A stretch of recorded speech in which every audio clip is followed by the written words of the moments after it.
Γεια σε όλους. Πάλι στην Εσκήνη Χαλκιδική. Τώρα πήγε μια ψάρεμα και πέρα από δεν έβγαλα βίντεο, λέω εντάξει, αλλά μετά φάνω εδώ και βλέπω, κοιτάξτε ψαράδες που ήταν εδώ μέσα, κοιτάξτε, δεν εκτιμάνε τίποτα. Οι ίδιοι άνθρωποι καταστρέφουν το πλανήτη, τη ζωή μας, τα πάντα, τα δουλειά. Μπράβο τους. Συγχαρητήρια. Να τα ζώα. Αυτά είναι ζώα αυτά που τα κάνουν. Κοιτάξτε. Και μέσα από πολύ ζώα που έχουν κάνει.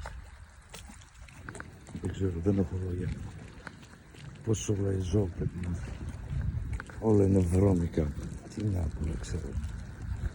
Μηδέν εκτίμηση, τίποτα. Είναι όλο έτσι. Παραπέρα όλο έτσι. Κρίμα. Και είναι φοβερό χωριό, αλλά πολύ κρίμα.